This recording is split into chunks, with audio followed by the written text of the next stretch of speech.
For most of human history, the ocean protected those who mastered it. Storms hid fleets.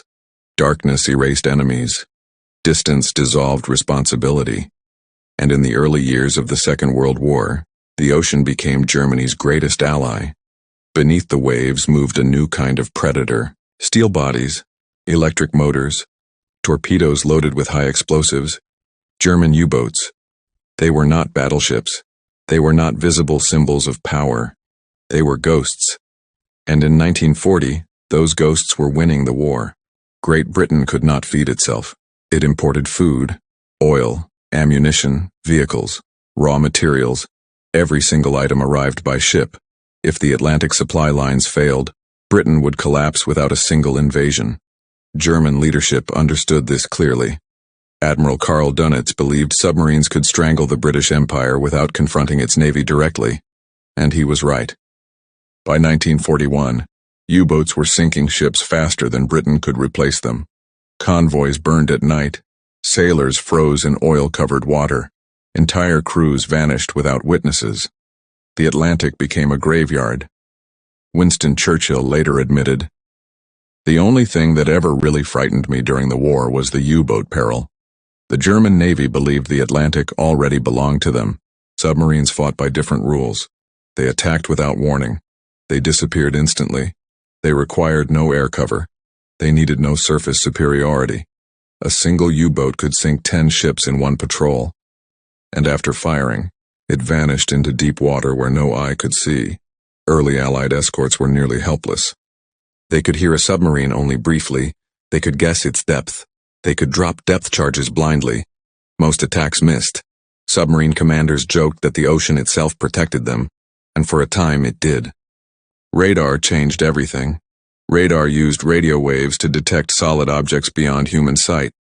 At first, radar was crude, large, unreliable, but even early versions could detect submarines traveling on the surface at night. U-boats were forced to surface to recharge batteries. That moment of vulnerability became deadly. Aircraft now found submarines in darkness. Ships now saw steel shapes through fog and rain. For the first time in history, invisibility began to fail.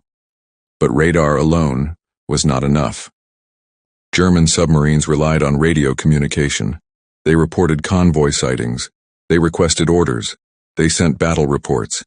Each message traveled invisibly across the ocean, but Allied listening stations were waiting.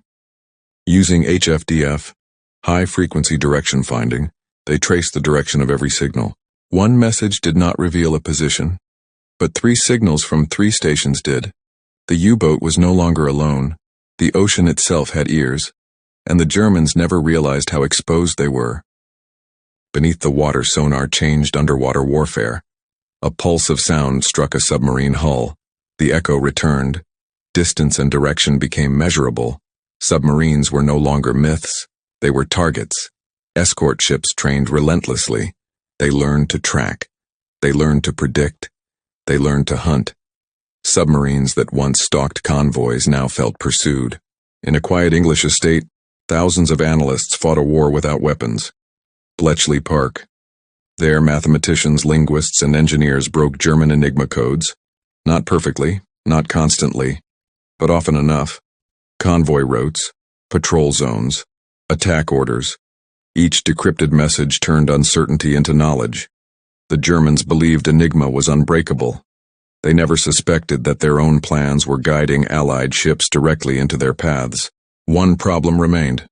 A vast zone in the Atlantic lay beyond aircraft range. Submarines hunted there freely. This was called the air gap. Then came long-range Liberator bombers. They carried radar. They carried depth charges. They carried powerful Lee lights. When a submarine was detected at night, a blinding beam exposed it instantly. U-boats that once ruled darkness now feared it. The Allies changed tactics. They no longer only defended convoys. They hunted submarines directly. Hunter-killer groups patrolled suspected areas. They stayed on contact for hours, sometimes for days. They refused to let submarines escape. This relentless pressure broke crews psychologically. German submariners began to describe the Atlantic as a death trap. In 1943, the war changed. In May alone, Germany lost 41 submarines. Crew survival rates collapsed. Training pipelines broke. Veteran commanders died. Morale shattered. Karl Dönitz finally admitted defeat in the Atlantic. U-boats were withdrawn. Wolf packs were disbanded. The Atlantic had changed sides. Without secure Atlantic shipping, there would be no D-Day. There would be no liberation of France. There would be no Allied advance into Germany. The Battle of the Atlantic was not glamorous. It had no beaches, no victory parades. But it was the war's foundation, and radar made it possible. Over 30,000 German submariners died. That is 3 out of every 4. One of the highest casualty rates of any military force in history. Thousands of Allied sailors also vanished. Men who never fired a shot. Men who drowned in darkness. Men whose names appear only on memorial walls. The Atlantic remembers them all.